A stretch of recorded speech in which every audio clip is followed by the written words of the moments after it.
اللهم صل على محمد وعلى ال محمد كما صليت على ابراهيم وعلى ال ابراهيم انك حميد مجيد. اللهم بارك على محمد وعلى ال محمد كما باركت على ابراهيم وعلى ال ابراهيم انك حميد مجيد.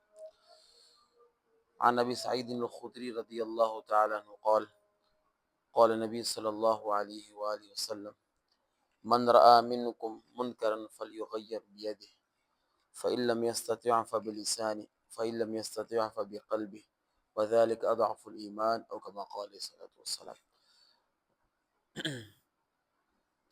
اس حدیث میں حضرت ابو سعید خدری رضی اللہ تعالیٰ عنہ نے ایک مومن جب کسی برے کام کو دیکھتا ہے تو پھر وہ کیا کرے.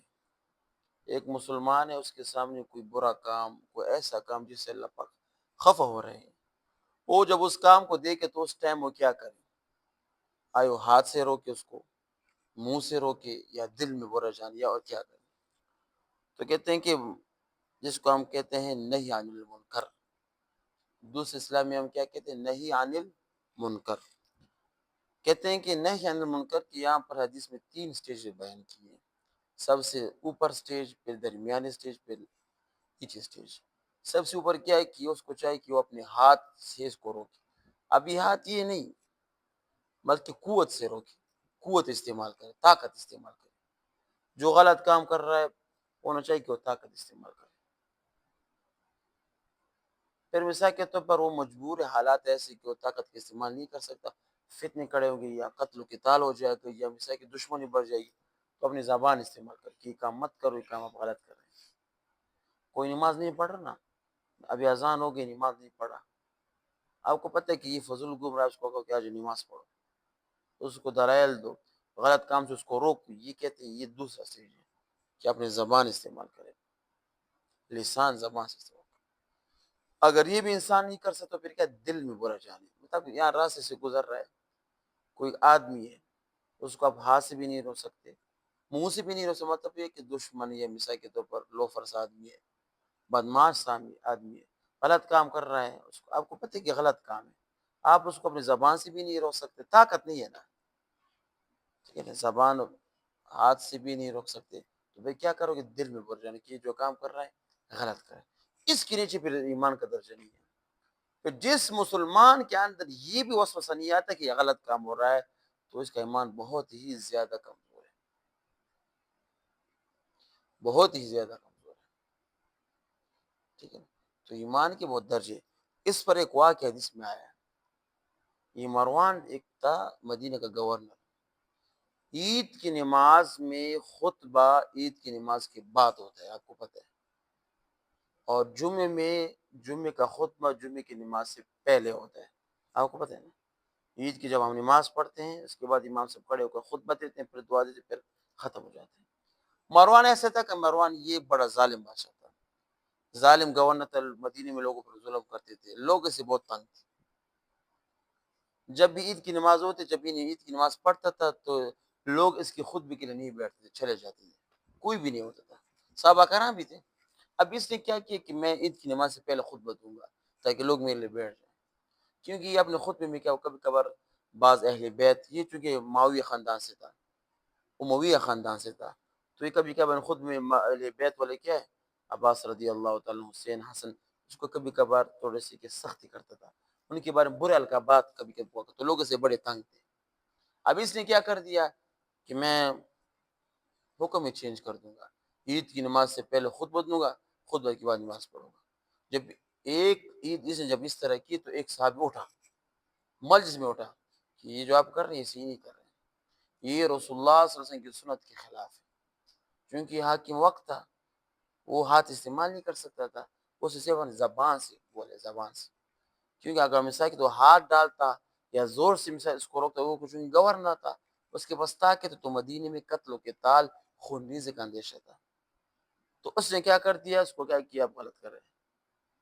یہاں پر ابو سعید خدری اس مجمع میں بیٹھے تھے، اس عیدگاہ میں بیٹھے تھے. اس نے فرمایا کہ اما ھذا فقضى علیہ، اس نے حق ادا کر دیا، اس نے اپنے دعوت نہی عن المنکر سے روکنے کا حق ادا کر دیا. پھر اس کے بعد ابو سعید خدری نے یہ حدیث پھر بیان فرمائی کہ میں نے رسول اللہ سے اس طرح سنا ہے۔ اب ہم کیا کریں؟ ہمارا معاشرہ، یہ تو صحابہ کرام تھے، یہ تو سب جنتی تھے، ہم کیا کریں؟ آج کل جو ہمارا معاشرہ خراب ہے وہ یہ کہ ہمارے دل میں یہ وسوسہ بھی نہیں ہے کہ غلط کام ہو رہا ہے۔ مثال کے طور پر کوئی آ رہا ہے، مثال کے طور پر راستے میں گانا سن رہا ہے، ہم جاتے ہیں، ہمارے دل میں یہ وسوسہ بھی نہیں ہے کہ گانا سننا گناہ ہے، اور روکنا تو دور کی بات، ہمارے اندر وسوسہ بھی نہیں آتا کہ گانا، ہم خود غیبت کر رہے ہیں کسی کی، یا لوگ آپس میں ایک دوسرے کی غیبت کر رہے ہیں، ہمارے دل میں یہ وسوسہ نہیں آتا، حالانکہ یہ ایمان ہے ہی بھی نہیں۔ لیس من حبۃ خردل من ایمان، ایک حدیث میں آیا ہے کہ جس مثال کے طور پر جس کا ایمان ایسا ہو کہ اس کے دل میں بھی کسی برے بات کے کرنے سے اس کے دل میں بھی اس کا کیا ہوتا ہے، ایک کیا ہوتا ہے، وسن نفرت نہیں آتی، وہ کہتے ہیں اس کے اندر تھوڑا سا بھی ایمان نہیں ہے، اور جس دل کے اندر ایمان نہ ہونا وہ دل بہت زیادہ جلدی تبدیل ہوتا ہے۔ تبدیل کیا ہوتا ہے کہ اللہ نہ کر پیسوں کے خاطر ایمان کو بھی کیا کرتے ہیں، بیچ دیتے ہیں۔ آج کل ہم اس سے بھی نیچے ہیں، ہمارا معاشرہ اس سے بھی نیچے ہے، گناہ کرتے ہیں ہم، روزانہ بازاروں میں گناہ ہوتے ہیں، ہمارے معاشرے میں گناہ ہوتے ہیں، زبان ہاتھ چھوڑ دل میں بھی وسوسہ نہیں ہے کہ گناہ نہیں المنکر جو ہم کر رہے ہیں، نہیں المنکر۔ اب یہاں پر ایک بات آتی ہے کہ ہم امر بالمعروف کس طرح کریں، نہی عن المنکر کس طرح کریں، اس کے لیے اپنے قرآن کا مطالعہ کرنا پڑے گا۔ قرآن، دیکھو میں بات بتاؤں، قرآن میں کیا فرمایا، اقیم الصلاۃ، نماز قائم کرو، فرمایا نا۔ ابھی قرآن میں یہ فرمایا کہ 2 رکعت صبح پڑھو فرض، 10 رکعت ظہر کو پڑھو، یہ قرآن میں نہیں ہے، کہاں پر ہے؟ حدیث میں، حضور صلی اللہ علیہ وسلم سے تفصیل بتائیے۔ یہ نہی عن المنکر، امر بالمعروف، یہ واحد فریضہ ہے کہ اس کا حکم قرآن میں آئے، اس کی تفصیل بھی قرآن میں آئی ہے۔ کس طرح کہ مختلف انبیاء کرام نے جب اپنے قوم کو دعوت دی، کس طرح کے، جیسے کہ یہ کہتے ہیں کہ نوح علیہ السلام، اعبد اللہ، اے میرے قوم اللہ کی عبادت کرو، ولا تشرک بہ شیئا، اس کو قوم نے کیا کہا، یا قال یا قوم ان لنراک فی ضلال مبین، آپ تو گمراہ ہیں، نوح علیہ السلام کو یہ فرمایا، نوح نے کیا فرمایا، قال لیس بی ضلالۃ ولکنی رسول من رب العالمین، میں گمراہ نہیں بلکہ میں اللہ کی طرف سے بھیجا ہوا ایک پیغمبر ہوں۔ نوح علیہ السلام نے قوم کو بات توحید کی، انہوں نے ڈائریکٹ اس پر رد کر دیا کہ آپ تو گمراہ ہو، نعوذ باللہ من ذلک۔ پھر نوح علیہ السلام نے کیا فرمایا، قال لیس بی ضلالۃ ولکنی رسول من رب العالمین، میں تو گمراہ نہیں، میں تو اللہ کی طرف سے ایک بھیجا ہوا پیغمبر ہوں۔ تو جس طرح انبیاء کرام نے جس نہج طریقے پر کام کیا ہے، اگر اس کام سے ہم تھوڑا سا آگے جائیں گے تو بھی نقصان، تھوڑا سا پیچھے جائیں گے تو بھی نقصان۔ آج کل کے معاشرے میں جو تبلیغ کا کام ہو رہا ہے وہ انبیاء کرام کے طریقے پر اکثر نہیں ہو رہا، اسی کبھی آگے جاتے ہیں یا کبھی، اس لیے اپنے علاقوں میں پر تبلیغ کے ثمرات ہمیں نظر نہیں آتے، کوئی نیا ساتھی نہیں آتا، وہی پرانے ساتھی ہوتے ہیں۔ کیوں؟ نہج ہمارا غلط ہے، طریقہ ہمارا غلط ہے، قرآن کا مطالعہ ہم نہیں کرتے، ہم نے صرف فضائل اعمال کو پکڑا ہوا ہے، قرآن کی تفسیر میں ہم نہیں بیٹھتے۔ جب قرآن کی تفسیر میں نہیں بیٹھو گے تو آپ کو انبیاء کرام کا جو دعوت کا طریقہ وہ سمجھ میں نہیں آئے گا۔ جب انبیاء کرام کے دعوت کا طریقہ آپ کو سمجھ میں آئے تو تبلیغ پر کس طرح کر سکتے، تو آپ کا انداز غلط ہوگا۔ نیت حق، ٹھیک ہے نا، نیت حق پر ہو، طریقہ حق پر ہو، اخلاص حق پر ہو، تب بھی آپ کے دعوت کا کام چلے گا۔